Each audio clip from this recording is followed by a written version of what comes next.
Hi hello good morning. ನಾನಿವತ್ತು ಬೆಳಗ್ಗೆನೇ ಎದ್ದು ದೇವಸ್ಥಾನಕ್ಕೆ ಬಂದಿದ್ದೀನಿ. ಏನು ವಿಶೇಷ ಅಂತಿದ್ದೀರಾ, ಷಷ್ಠಿ ಅಲ್ವಾ, ಹಾಗಾಗಿ ಇಲ್ಲೇ ನಮ್ಮ ಮನೆ ಹತ್ರ ನರಸಿಂಹಸ್ವಾಮಿ ದೇವಸ್ಥಾನ ಇತ್ತು, ಅಲ್ಲಿಗೆ ಬಂದಿದ್ದೀನಿ. ಅಲ್ಲಿ ಬಂದು ಇದು ಉದ್ಭವ ಆಗಿರುವಂಥ ನರಸಿಂಹಸ್ವಾಮಿ ಮೂರ್ತಿ. ಇದಕ್ಕೆ ಅಲಂಕಾರ ಮಾಡಿದ್ರೆ ತುಂಬಾ ಚೆನ್ನಾಗಿ ಕಾಣಿಸುತ್ತೆ. ಇದು ಇಲ್ಲೇ ಉದ್ಭವ ಆಗಿರುವಂಥದ್ದು, ಯಾರು ಪ್ರತಿಷ್ಠಾಪನೆ ಮಾಡಿರುವಂಥದ್ದಲ್ಲ, ಅದೇ ಉದ್ಭವ ಆಗಿರುವಂಥ ದೇವರಿದು. ಇದು ಪವರ್ಫುಲ್ ದೇವರಿದೆ. ನಾನು ನಂಬಿರುವಂಥ ದೇವರು ಇದು ಕೂಡ ಒಂದು.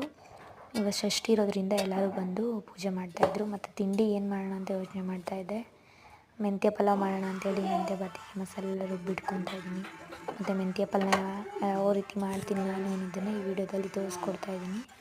ಒಗ್ಗರಣೆಗೆ ಮಾಮೂಲಿ ಮಸಾಲೆ ಎಣ್ಣೆ ಎಲ್ಲ ಕಾಯಿಸ್ಕೊಂಡಾದ್ಮೇಲೆ ಮಸಾಲೆ ಏನೇನು ಸ್ಪೈಸಸ್ ಏನೇನು ಬೇಕು ಅದನ್ನು ಹಾಕ್ಕೊತಾ ಇದ್ದೀನಿ. ಹಾಕ್ಕೊಂಡು ಒಂದು 2 ಮಿನಿಟ್ಸು ಚೆನ್ನಾಗಿ ಮಸಾಲೆ ಎಲ್ಲ ಫ್ರೈ ಮಾಡಿಕೊಂಡು ಅದಾದಮೇಲೆ ಈರುಳ್ಳಿ ಮತ್ತು ಟೊಮೊಟೊನ ಕೂಡ ಹಾಕಿ ಫ್ರೈ ಮಾಡ್ಕೊತಿರುತ್ತೆ. ಅದೆಲ್ಲ ಫ್ರೈ ಆದಮೇಲೆ ರುಚಿಗೆ ತಕ್ಕಷ್ಟು ಉಪ್ಪನ್ನು ಹಾಕ್ಕೊಂಡ್ರೆ ಬೇಗನೆ ಬೇಯುತ್ತಲ್ವ, ಹಾಗಾಗಿ ಸ್ವಲ್ಪ ಉಪ್ಪನ್ನು ಕೂಡ ಆ್ಯಡ್ ಮಾಡ್ಕೊಳ್ತೀನಿ.